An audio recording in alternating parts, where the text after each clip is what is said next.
La canicule est le manifeste de la mort contre le manifeste de la vie, qu'est la volonté de vivre égaux en droit. Mesdames, messieurs, sortez respirer l'efficacité. Voilà le résultat. Les privilégiés vont devoir renoncer à leurs privilèges. Il faut une deuxième nuit du 4 août.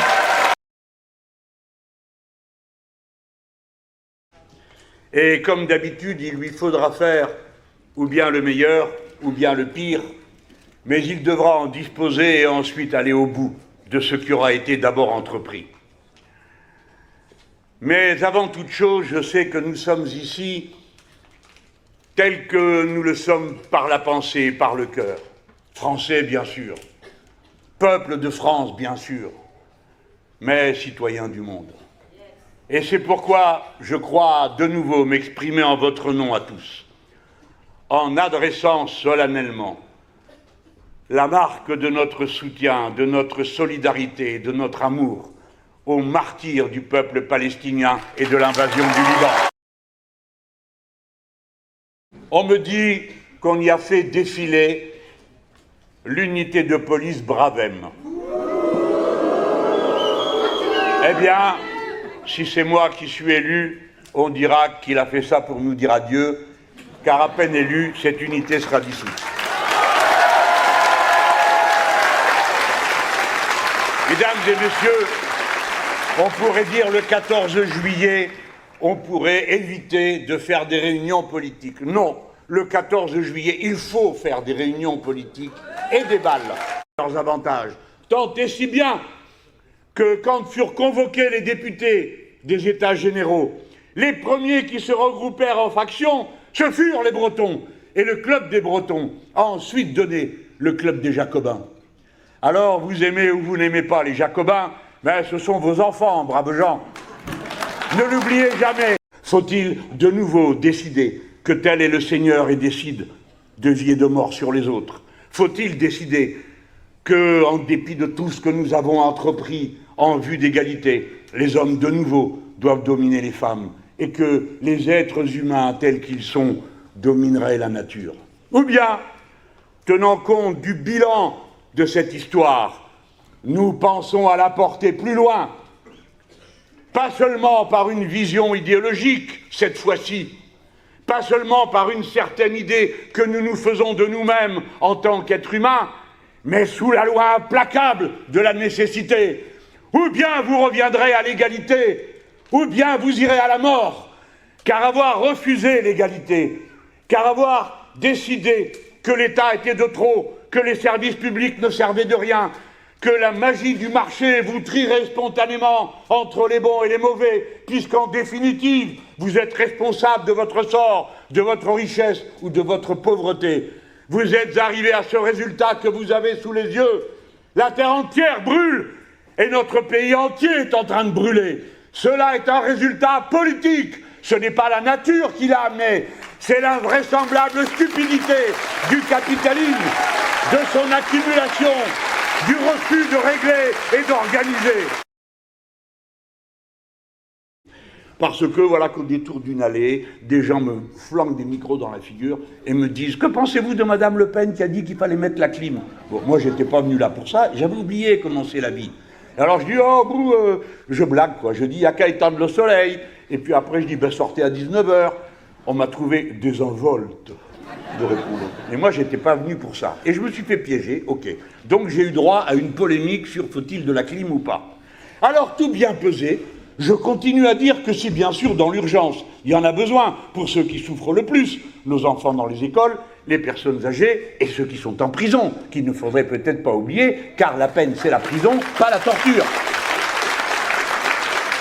Mais que si on met de la clim partout, on fera augmenter, comme c'est déjà le cas à Dubaï et ailleurs, de 3 points, de 3 degrés de plus l'atmosphère commune. Voilà. La clim fabrique de la fraîcheur en jetant de la chaleur. Point. Ce n'est donc pas ça qu'il faut faire. C'est que du coup, le MEDEF s'est converti au communisme. J'ai lu leur texte et ils disent « L'eau est un bien commun, le MEDEF, l'eau est un bien commun ». Ah, mesdames, messieurs, les voilà touchés par la grâce. Alors ils disent, comme c'est un bien commun, ça ne peut pas être tout pour les uns. Ah, mais c'est magnifique, c'est exactement ce qu'on vous dit à propos du fric. Ça ne peut pas être tout pour les uns et rien pour les autres. Ah, mais le MEDEF. Et puis celle qui monte, pourquoi irait-elle à Rotterdam? Pourquoi n'irait-elle pas plutôt au Havre?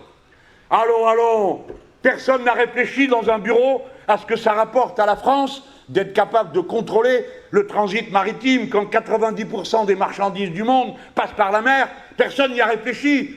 On est là, Rotterdam, ah c'est beau, faites chanter Brel. Et puis quoi? Non, moi je veux que ce soit des ports français, parce qu'il y a un intérêt écologique à ce que ce soit des ports français. Et que le jour où la voie du Grand Nord sera ouverte, espérons qu'il y a encore des êtres humains, parce que la glace aura fondu, eh bien, on verra passer des milliers et des milliers et des milliers de navires qui arriveront de l'Asie pour entrer sur l'Europe. Et ces navires auront pour caractéristique qu'ils pourront être plus larges. Vous avez vu ce qu'on apprend dans un meeting? Plus larges. Et que quand il faudra des navires plus larges, eh bien, il faudra rééquiper tous les ports qui sont faits aujourd'hui pour des navires plus longs, pour passer dans le canal. Voilà pourquoi nous pensons le futur. Nous n'avons jamais dit que nous étions ennemis de la technique. Nous disons qu'il faut cesser d'être éblouis par elle, de croire qu'à elle toute seule, elle nous débarrasse de la responsabilité humaine d'apprécier le sens de ce que nous faisons. Oui à la technique, s'il s'agit de développer ces deux ports. La citoyenneté sous toutes ses formes, bien sûr, avec le référendum d'initiative citoyenne, bien sûr, avec le référendum révocatoire, où vous pourrez même me virer après m'avoir élu. C'est ce qui nous permettra de mettre dans des institutions stables, parce qu'on a besoin de stabilité pour gouverner. Et on a besoin de durée pour vérifier ce qu'on est en train de faire. Mais il faut qu'à tout moment, le peuple ait la possibilité de dire « basta, stop, ça va pas du tout, c'est pas ça qu'on veut ». Et voilà à quoi serviront ces référendums citoyens. Voilà à quoi serviraient les référendums révocatoires. Alors vous trouverez toujours quelques bel esprits pour vous dire « ah, avec vous, ça va être la pagaille permanente ». Mais non, c'est que vous n'y connaissez rien et surtout que vous méprisez le peuple. Les éco-régions, c'est établir la démocratie et la responsabilité sur la question écologique. Les régions que nous allons créer, comme l'ont fait avant nous ceux qui avaient pensé aux départements et aux communes, sont celles qui devront prendre en charge l'intérêt écologique du pays, c'est-à-dire des biens communs que sont l'eau. Et c'est pourquoi elles seront organisées à partir des bassins versants et du conseil que nous donnerons les 7 grandes agences de l'eau qui marchent d'une manière magnifique dans notre pays et que la loi qui est en train de se voter au Sénat prétend mettre sous le contrôle du ministère de l'Agriculture, ce dont il ne peut être question. Eh bien, les bassins versants, il y en a 7, 6 sur le territoire de l'Hexagone. On peut les découper en sous-bassins versants tenant en compte les rivières. Et vous autres, vous faites en tout la Bretagne, avec des rivières et non pas un grand fleuve. Car si on prenait la Loire, on se mettrait dans des histoires pas possibles avec Nantes et le reste. Donc il vaut mieux prendre l'affaire par un autre bout et pas se créer soi-même des problèmes. À côté de l'éco-région, voici la grande et foudroyante proposition. Nous allons nationaliser le temps.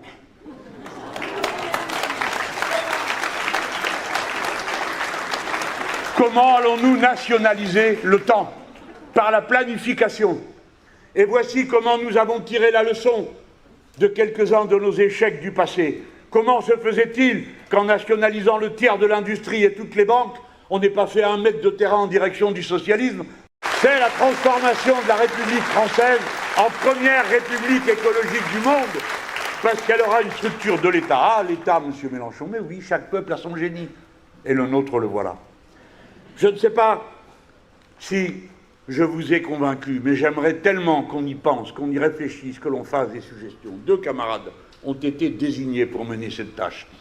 Gabriel Amar, député insoumis du Rhône, qui est un camarade qui, depuis maintenant plus de 20 ans, travaille sur toutes les questions de l'eau. Et Claire Lejeune, qui est députée insoumise de l'Essonne, et qui, elle, est une planificatrice. Ils vont travailler, ils ont une adresse mail, on peut leur écrire, on peut s'adresser à eux. Et maintenant, comme il faut quand même que je m'avance vers la fin, il faut que je vous parle de ces 2 visions du monde. Et je me dis à chaque fois, on ne s'explique bien que si on part d'exemple.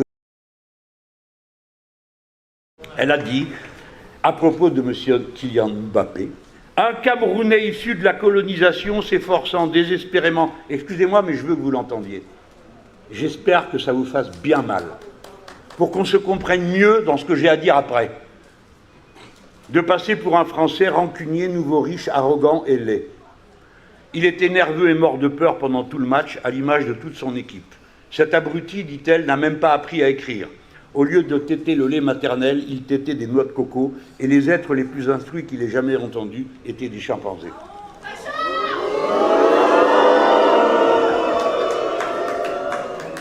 La même chose a été dit de Bali Bagayoko. La même chose a été dit d'Ali Diouara. La même chose a été dite de Nadège Abo-Mongoli, première vice-présidente de l'Assemblée nationale. Alors quand vous entendez cette horreur-là, et que vous sentez en votre cœur quelque chose se briser, tant par considération pour l'homme qui est ainsi traité, que par l'idée que c'est notre footballeur, quoi, même moi qui connais rien au foot, je regarde ça et ça me plaît, surtout qu'il gagne. Bon, le reste du temps, je ne vous dis pas que ça me plaît autant, mais là j'ai regardé comme tout le monde. C'est un compatriote, c'est odieux de parler comme ça. La France ne peut pas accepter d'être ce type de pays. Il y a deux visions du monde. Ou bien nous sommes tous semblables par nos besoins et égaux en droit, et nous le sommes absolument et tout le temps, et c'est une vision du monde, et on se donne les moyens financiers, institutionnels, démocratiques, d'aller toujours plus avant vers cette démocratie. Ou bien on ne le pense pas, et chaque jour on invente des horreurs pour hiérarchiser, parce que les suprémacistes veulent d'abord hiérarchiser, classer, et vous astreindre à une position dont vous ne pourrez pas bouger. Vous êtes assigné à résidence politique, professionnelle et humaine. Voilà contre quel monstre nous luttons aujourd'hui. Et quand on parle du Rassemblement national, la discussion n'est pas de savoir s'il y a une différence entre Madame Le Pen et M. Bardella, parce que, 1, on s'en fout, 2, il n'y en a pas. Et 3, nous les battrons les deux. Et les voilà encore en train de voter la loi du plomb. Et les voilà encore pour trouver que c'est une bonne idée. Et ils vont voter au retour la loi qui arrive du Sénat. Regardez-les bien. Et dites-le autour de vous aux braves gens que vous connaissez. Et leur demandez pas trop ce qu'ils votent, parce que sinon après vous allez vous fâcher. Argumentez. Montrez-leur. Et voici que notre pays vient de voter une loi Le Pen, vous le savez? C'est la loi Le Pen de 2007. Celle qui donne la présomption de légitime défense aux policiers. Alors on nous dit, mais pourquoi vous protestez? La légitime défense, ça existe, oui, mais pas la présomption de légitime défense. Car quand il y a présomption de légitime défense, ça veut dire que si je te tire dessus, ou si je tire sur elle, c'est à toi de prouver que j'avais tort de le faire. Et pas à moi de prouver que j'ai exercé ce qui était un droit personnel. Personne n'est au-dessus de la loi, pas même ceux qui l'appliquent. La loi, c'est la loi. Duralex, Sedlex, c'est aussi vieux que l'idée même de la loi. Sinon, vous donnez à quelqu'un le droit de vie et de mort. Donc vous rétablissez la peine de mort. Et pourquoi, je vous prie? Pourquoi? Pour un délit de fuite. Parce que vous avez refusé d'obtempérer. Il ne faut pas refuser d'obtempérer. Mais est-ce que ça vaut la peine de tirer sur tous ceux qui sont dans la voiture, comme ce fut le cas du jour où l'on tua de cette manière cette pauvre jeune femme qui avait à peine 21 ans? Et nous sommes devenus la République française, non pas pour les Français. Nous avons écrit une déclaration des droits, non pas des droits des Français. Nous avons écrit la déclaration des droits de l'être humain et du citoyen. De l'être humain en tant qu'espèce et du citoyen en tant que pouvoir politique. Voilà la vérité. Chacun d'entre nous, tel qu'il est, différent de tous les autres, porte en lui l'unité de la France, c'est-à-dire de cette volonté politique à laquelle nous nous identifions.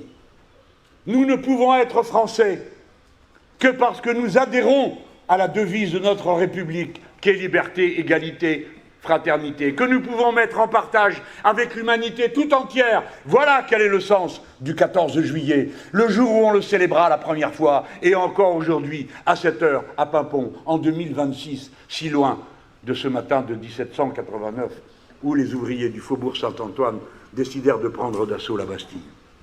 Voilà ce que nous voulons faire. Et voyez-vous, quand pour la première fois on fit la déclaration des droits de l'homme, elle est partie dans le monde entier. Les esclaves qui se sont soulevés à Saint-Domingue, en Haïti. Aussitôt, à peine libérés, sont précipités dans les bateaux pour aller la répandre partout autour. Alors, les Bourbons d'Espagne ont dit « Ah là là, on veut bien tout ce que vous voulez, sauf les Noirs français, on ne veut pas en entendre parler. » Et ils leur faisaient la chasse. Et eux, allaient ici et là. Ils sont même allés au Venezuela. Chavez ne voulait pas le croire. Mais je lui ai dit « Vous avez qu'à lire. » Oui, même au Venezuela, ils sont arrivés, ils ont dit « On vient installer la loi des Français. Fin de l'esclavage, république. » Voilà, notre message parle toutes les langues, parce qu'il parle à tous les cœurs, à tous les esprits. C'est celui de la liberté. Et c'est celui qui ne distingue pas l'égalité sociale de la fraternité humaine. Écoutez-moi, cette élection est si dangereuse qu'elle est un enjeu immense. Déjà aux élections municipales, nous avons dû subir les ingérences étrangères. J'appelle ingérence étrangère un service secret qui alimente de soi-disant sociétés pour répandre des messages, des calomnies, des images diffamantes, surtout à l'égard des femmes. Voilà ce qu'est une intervention étrangère. Ce sont les services de notre pays qui nous ont alertés. Nous avons été convoqués par le Premier ministre pour en parler, et je vous dis que nous y sommes allés, et que nous y retournerons, car nous avons préparé des choses. Mais vous autres, vous êtes la première ligne de défense. C'est vous les premiers qui pouvez réagir contre la calomnie. C'est vous les premiers qui pouvez réagir contre le racisme lorsqu'il s'exprime à gorge ouverte, lorsqu'on ment pour inciter à la haine des uns contre les autres. L'ingérence étrangère. Et ceux à qui on n'a rien demandé, mais se sentent obligés de faire ceci ou cela pour plaire à l'étranger. L'autre jour, je ne dirai pas son nom, j'entends un journaliste qui ricanait à propos du magnifique film que je vous invite à aller voir, qui s'appelle La bataille de Gaulle, d'Antonin Baudry, et qui vous rappellera quelques-uns de vos devoirs de Breton. Ne renonçons jamais à l'honneur de l'héritage dont nous sommes les dépositaires. Ne laissez jamais personne empiéter, vous faire croire, vous manipuler. Défendez-nous, défendez-la elle. Mathilde Digné, qui marche au premier rang parmi vous. Défendez-moi, moi, si peu que je vaille, mais au moins pour ce que je fais. Ne nous laissez pas accabler d'injures. Et sinon, il y a son petit copain Attal, parce que lui, c'est le recordman. Il est resté que 6 mois. Mais il a quand même trouvé le temps de faire 200 milliards de dettes. Et tous ces gens viennent vous dire comment on doit gérer, comment on doit faire. Et tous ces gens vous disent la même chose. Couper dans les dépenses. Et nous, nous disons, on va augmenter les recettes. C'est-à-dire que nous n'allons pas accepter que 50 000 personnes, d'après les chiffres d'un ministre macroniste, qui sont millionnaires, je veux dire multimillionnaires, ne payent pas 1 euro d'impôt, mesdames, messieurs. Et alors vous pourrez faire le rapprochement avec 1788 et 1789. Voici la dette que personne ne veut payer. Et comme ces pauvres paysans et les gens qui sont au milieu n'y arrivent plus, alors ils ont été jusqu'à la fin du parcours. À la fin du parcours, il y a nous. Voilà. Ça leur a tellement pris la tête. Je vais à la télévision pour annoncer que je suis candidat, je calcule tout ce que je vais dire, et on me dit « Ah, comment vous payez ?» C'est ça, toi, tu fais ça. Allez, combien tu payes? Jean Jaurès, il lui faisait pareil. Il monte à la tribune et il dit « On va faire ci, on va faire là, etc. » Ça criait sur les bancs de droite. « Chiffrez votre réforme, monsieur Jaurès. Chiffrez, monsieur Jaurès. » Et Jaurès répond à un moment donné, il s'arrête, il en a marre comme moi, et il dit « Écoutez-vous là, vos pères ont nationalisé tous les biens d'église, ça représentait plus de la moitié du territoire dans tous les départements. Ils n'ont jamais chiffré ça avant, alors moi non plus. Mais moi si, je peux le faire. » Et je vais à la télévision et qu'est-ce qu'on me dit? Vous payez avec quoi? Alors j'ai dit, il faut que... Oui, mais, me dit-on, Total ne fait pas de bénéfices en France. Non, en effet, c'est un voyou. Il remonte tout l'argent sur le siège pour ne pas avoir de bénéfices à déclarer en France. Mais ça ne l'a pas empêché de distribuer 19 milliards aux actionnaires l'année dernière, et 14 milliards l'année d'avant, et 13 milliards l'année d'avant. Des milliards et des milliards et des milliards et des milliards.